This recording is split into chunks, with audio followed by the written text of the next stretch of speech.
Hello guys, at nandito tayo sa sasakyan. Matagal tayong hindi nagkita. Nagkita kayo noong nakaraan. Hindi niya pero ako hindi niya nakita. May isang magandang naganap ngayong araw na to.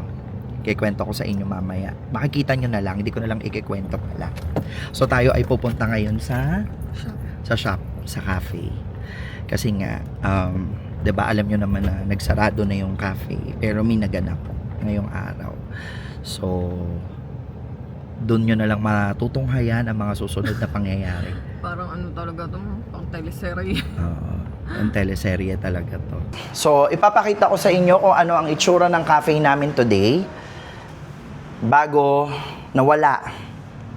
Ayan. So, ito na po ang itsura ng aming cafe just for your reference. Ayan. So, kung makikita ninyo, Saan daming dyan, wala, kuya? upuan. Yan, pintuan. Nawala po ang aming table. Ayan po mga kaganapan. Patay na rin yung mga isda namin. Ay, hindi, buhay pa yung isa. Yung isa, patay na. Buhay pa yung isa. Yung isa, patay na. Ayan, kasi wala na rin kuryente dahil pinutol. Ayan, yung halaman namin, mga patay na. Ha? Tingnan mo, patay na yung mga halaman. Hello. Tapos yung isang isda dito buhay. Isang isda na lang ang buhay. Hello, kawawa. Hello, patay na lahat ng plant. Oh, tapos may tagas pala doon. Tagas ng tubig. Pero may masasaksihan kayo today. Mamaya makikita nyo na lang. Wala na lang ako ibang sasabihin. Makikita nyo na lang kung ano yung mangyayari. Okay? Na-miss ko talaga yung cafe namin. Alam nyo ba, ilang araw naming pinag-isipan kung ano yung mga susunod na mangyayari. Pero, ganun talaga. May mga bagay na talagang kailangang mangyari. Ito na yung abandoned cafe. Yan, para lang malaman ninyo kung ano yung mga kaganapan. Alam nyo, ang dami-dami namin pangarap dito sa cafe na to. As in, nag-decide kami na to really finish this. Pero, yun nga, merong nangyari na hindi namin inaasahan na mangyayari. Pero, eto, makikita nyo. Na hindi naman dapat nangyayari Na hindi in the naman first dapat place. nangyari talaga in the first place. So, you will all be the witness to that. Yeah.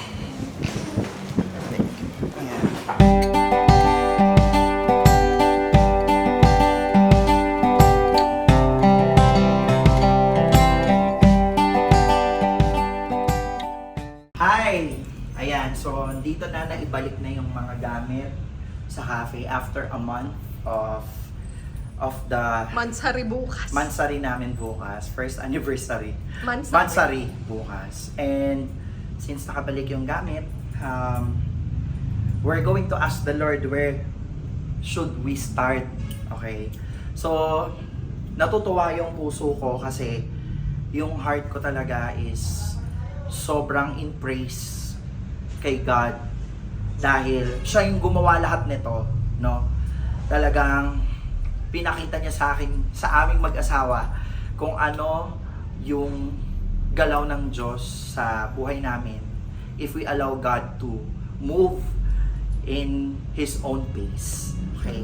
At ang masasabi ko lang na hanggat alam natin kung ano yung nasa heart natin at kung malinis ang konsensya natin at wala tayong inaapakang tao, God will really hold on to His promise para doon sa mga taong totoong nagmamahal sa Kanya.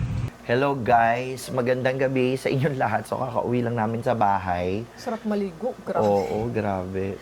Medyo ako ngayon pagod kasi ang dami ko rin ginawa. Plus yung, of course, yung kanina kasi biglaan yun no? Wala yun sa schedule. Sa schedule. So, kung napanood nyo yung kaganapan, of course, hindi na namin i-detalye kung ano yung nangyari. Basta nakita ninyo, binalik yung mga gamit sa cafe. So, it's up to your kumbaga, interpretation kung ano yun.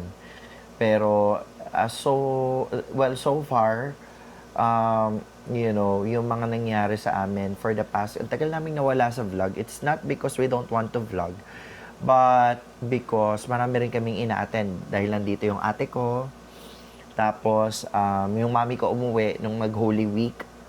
Oo, so nagkaroon ng pabasa. So, busy rin kami sa church.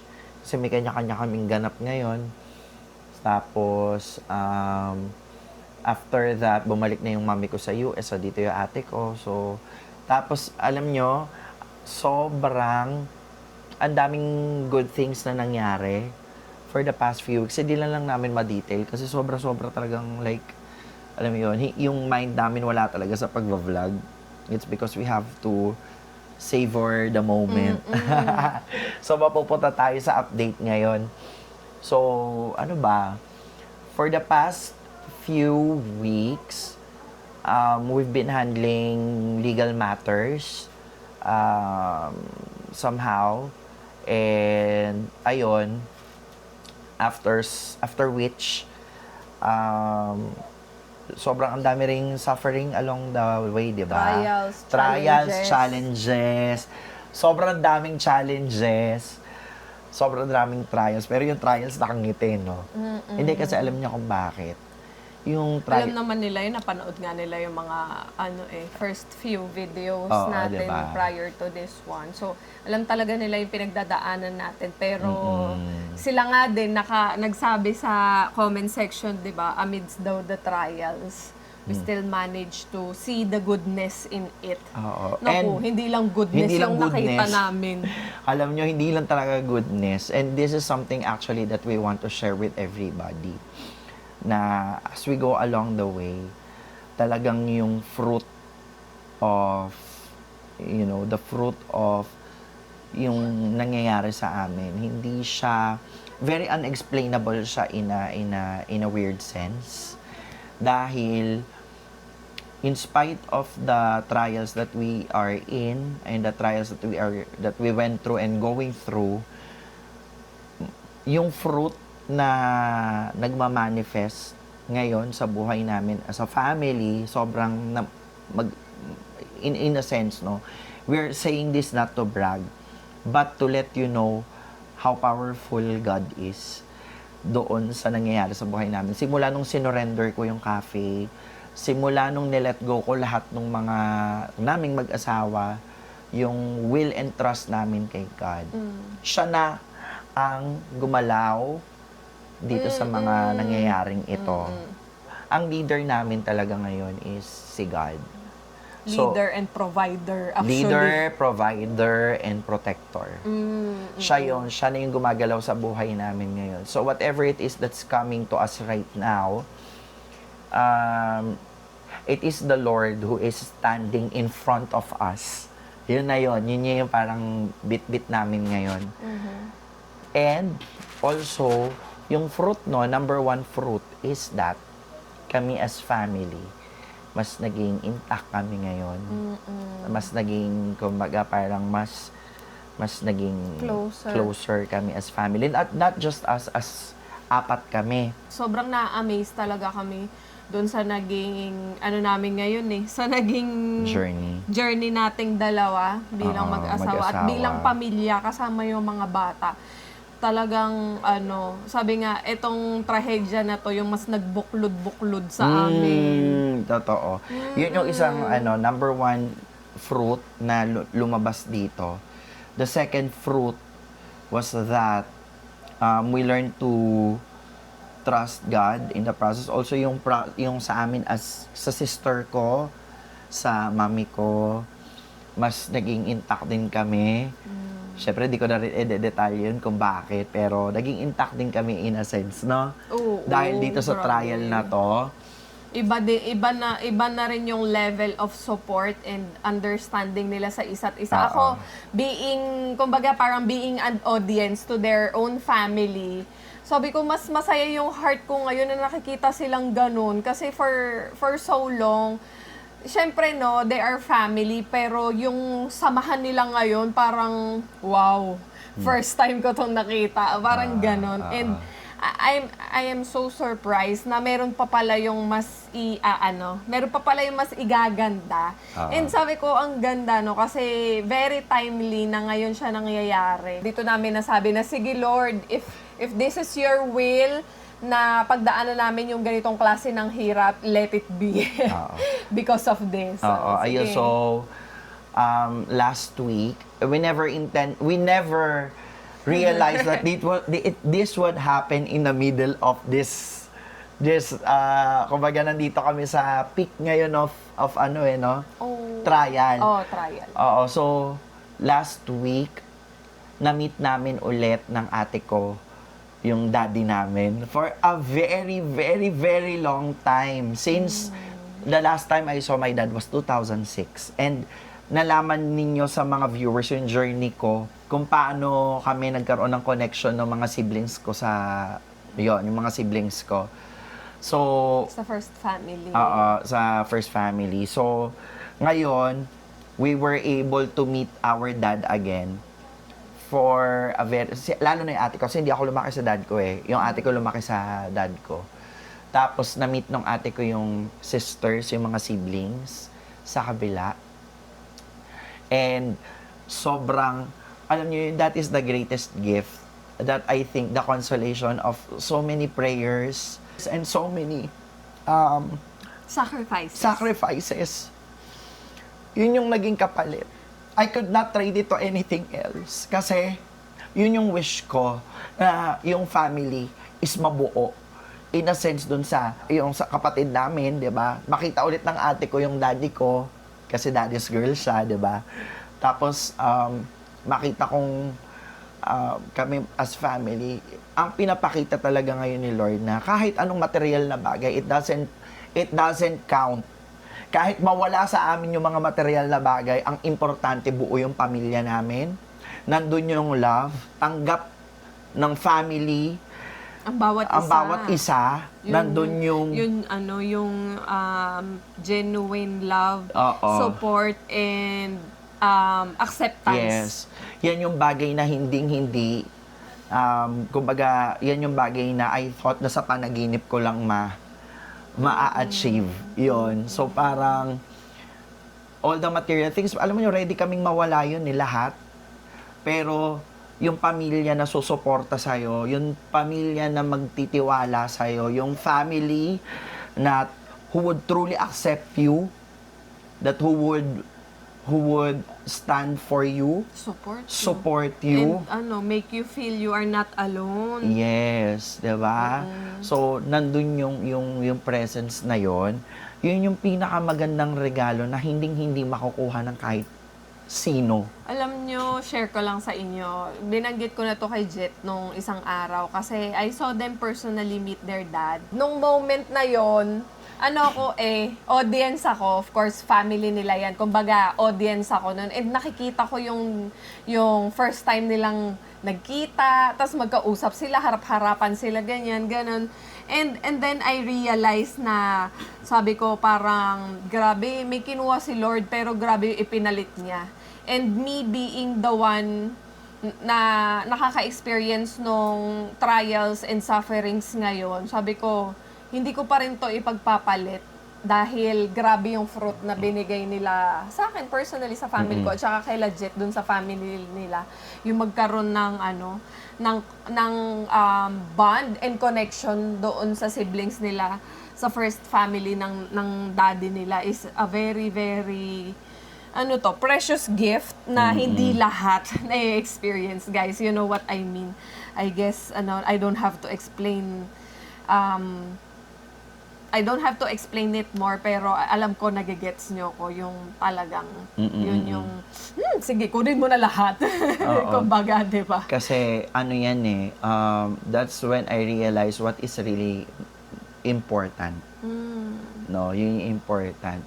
Kaya, alam niyo kung ine-expect ng ibang tao na magdudusa at maglulumuhod, di ba? All the more that we will embrace it. Kasi we know that God is really in the works. And He is, all things work for the good. According nga kay Saint Paul, all things work for the good. Diba? So, kahit na may mga trahedya, may mga crisis, may mga challenges, may mga trials, may magpa-persecute, diba? Kahit na anong dumating sa buhay nating lahat, if your heart is really pure and you don't have any ill intention to other people at yung wala kang hatred sa heart mo, talagang alam ni God, binabasa ni God kung sino ang kung anong laman ng puso ng bawat isa. You probably guys are wondering bakit ganito kami kakalma and ganito kami kasaya. Actually, sabi nga ni Jet and may mga sisters din na nagsasabi sa amin, you will know if you are in the right path. Kahit na sobrang nasasaktan ka at nahihirapan ka, you feel that you are being degraded or you feel like everything is taken away from you.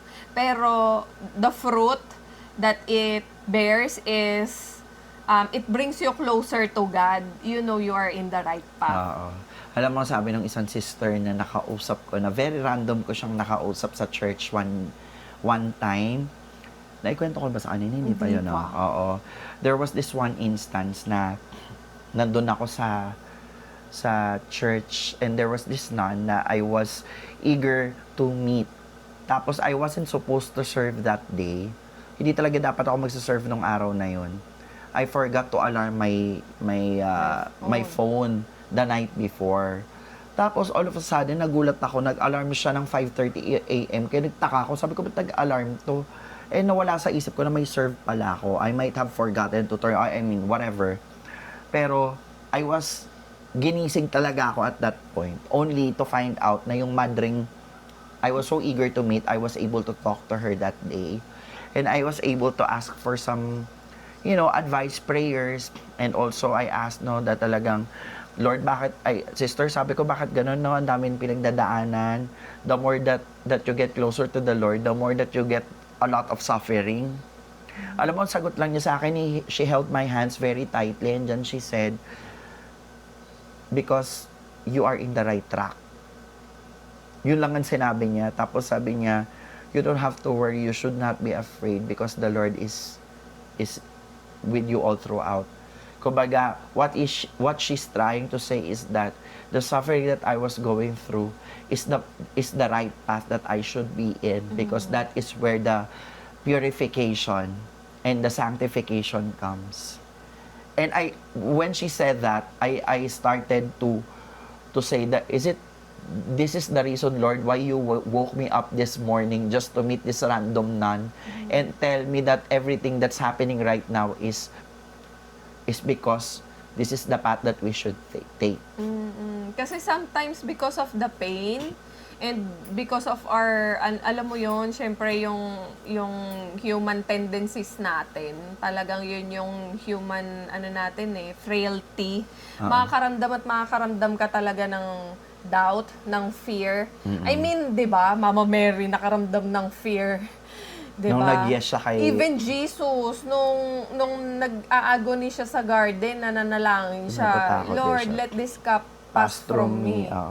Dahil, nakaramdam din siya ng takot. And because Fear. of those experiences, it brings us closer to God, na kung sila nga nakaramdam ng ganon, and nalagpasan nila, even God, diba, victorious siya hanggang ngayon, alam mo yon, lahat nakakakilala sa Kanya. And yun yung iniwan ni Lord sa atin na sa lahat ng pagdadaanan nyo, wala siyang ipinangako na hindi naginhawa. All the more you will be persecuted, you will be tested. You will be accused. Oo, you will be accused, but fear not, diba?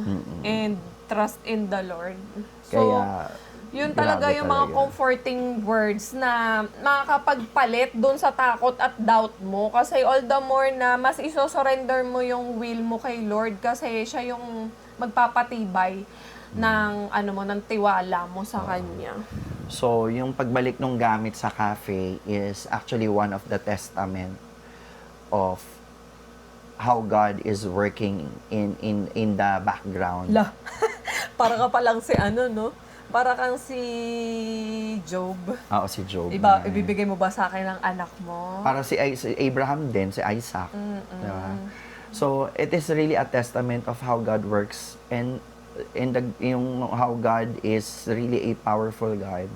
it's just a matter of trusting and just leaving it up to him yung mga pinagdadaanan namin as a family. Also, what we learned all throughout this process is really, constant prayer is really our tool. Yun yung naging tool namin in all this process. Kaya magkaiba kami ng ministry ngayon. Siya ngayon ay katikista. Wala, hindi ko pa nga sinasabi sa kanila eh. Wag mo Siya muna ngayon, sabihin. ayaw mo na. Ako na proud ako eh. So, siya ngayon ay Baby, isang dal-dal talaga eh. catechist. Nasa formation siya ngayon ng pagiging katekista. Ano pa, hindi pa Sureball. legit. Legit. Oo. Kasi hintayin pa natin yung commissioning. Pag na-commission na, kwento ko sa iyo.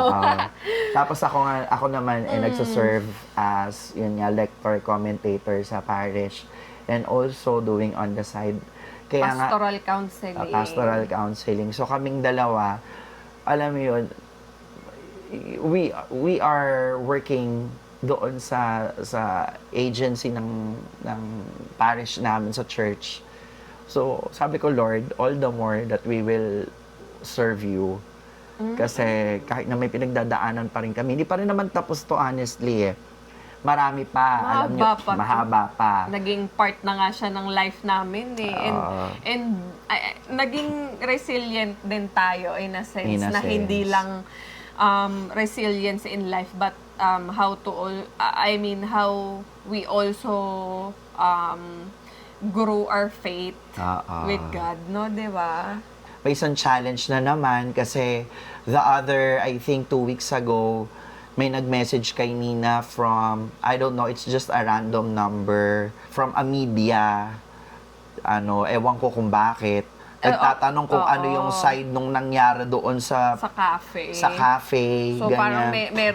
parang merong nakikisawsaw na hindi naman dapat kasama. So, ako, ako nga, hindi ko ini-stress yung sarili ko eh. Bakit ko kailangan magpaliwanag sa'yo? So, wala, inayaan ko lang siya. So, anyway, parang may media outlet or may media person na, pero legit siya. Kasi I searched that person. So, nag-message siya kay Nina asking ko ano yung side nung anong pangyayari sa nangyari sa cafe. So, whatever it is, sabi ko, God knows the truth. Wala naman kaming pakialam kung ano diba, kami, yung aming personalities, identity, hindi na naka-base dito sa mundong to. Oo. So kayong mga nanonood, alam nyo ang tama at mali, alam nyo ang totoo at hindi, alam nyo, kilala nyo kami from the start. God knows our heart. And, we'll just do what we need to do. Yun lang yung focus namin, actually, no? Sabi ko nga ganun eh. Hindi naman yung mundo ang, parang hindi naman ako concerned kung anong ihahatol sa akin ng mundo. Ang pinaka-concern ko is kung paano ko haharap kay Lord. Yun lang ang hatol sa amin ni Lord. Oo, yun lang ang pinaka-concern ko. Kung ano man ang maging tingin nyo sa akin, it's okay. I cannot force you. But yung heart ko, ang pinagtatrabahuhan ko ng mabuti at yung will ni Lord ang talagang sinusunod ko. Kasi at the end of the day, kanino ba tayo haharap? Oo, sa isang tao lang naman tayo haharap. So, and we better choose to be that person worthy to be in front of Him. Oo, tama naman. It's a good news for us. Pero syempre, may mga pagsugod pa rin Oo, guys. May pagsugod pa rin ang kampo ng kadiliman. Hindi pa, Hindi pa sisiil. Alam mo, ang dami ding mga Ito pala, wait. Ito pala ang napansin ko. This is not just any battle. It is a spiritual battle. Actually, Yes. naging It's confirmatory. Nag-escalate na siya into a much deeper Battle. Hindi na lang siya simpleng Battle of inaway the mo brains. ko, ibalik mo yan. Hindi lang siya simple battle of the brains. Talagang battle, spiritual battle. So I'm asking for more prayers. Pray for us. Basta yung support ng ating mga Ningskis, maraming salamat. Sana, no, may mapulot kayo sa aming mga konting mga daldalan, no? Medyo pagod lang talaga ako today. And if you're asking me kung ano ang next na kaganapan, well, I don't know actually. We're also waiting for Oo, God's, actually right now, God's, anong tawag doon? actually, ang naging ugali ko lately is that kung may gusto ko, lagi ko munang pinagpapaalam. I'm always asking for His permission. Would you permit? May gusto ako, may desire ako, Lord, would you permit this? Would you permit this to happen? Yun, di ba? Alam nyo, these trials taught us to surrender everything to God and let God be God. Hindi na kami yung nagda-drive ng buhay namin, kumbaga. Makasakay lang din kami sa buhay namin dahil si Lord yun talagang Driver of our life. Hindi namin alam na katulad niyan yung magiging closer kami as family, tapos sa family ko as a sister ko. Plus nagkaroon pa sila ng reunion ng siblings niya. Yung siblings ko, na-meet ko yung daddy ko ulit after such a long Oh, by the way, yung daddy ni Jet, 92 years old and alive naku, and kicking. daig pa ng daddy ni Jet si Jet pag tumayo. Oo, Grabe, grabe. super healthy talaga as in. And would like to say hi kay Ate Christine. Ate Christine, tsaka kay Kuya Mon. Kuya Mon, Grabe. ayan. Thank you si so Kuya much. Mon, kapatid ni Jet. Ayan. And of course, Maybe Some somewhere, other time. somewhere in the near future, you'll also get to meet them. I mean, you know, if God permits, why not? why diba? not? Kaya minsan bumibigat ang buhay ng tao sa palagay ko because they harbor hatred to other people. Because they could not see their own goodness. They could not see the love that they should receive from the people they expect it the most. Paano nga naman makakapasok ang love kung sa sarili pa lang nila, hindi na nila ginogrow yung love? Puro Again, galit, puro bitterness, puro sama ng loob, puro paghihigante. So, kaya yung life ng isang tao laging mas lalong bumibigat because people harbor hate to other people because they always want to win. Again, diba? You cannot give what you don't have. Yes. All the more, you cannot receive what you don't give. So, kung gusto nyong sumaya, kailangan pakawalan ang galit sa puso. Yan ang sekreto. Diba? Hindi lahat ng masakit at masaklap ay para sa ikasasama mo. Sometimes, it's the way for you to grow and to become a better person, to sanctify yourself, and become a better person in front of God. Alam mo, to these people ba, o to this person, know that you are always in our prayers. You are always in our prayers. Promise talaga. If you only knew how much we pray for you. And that's all for today's video. Good night.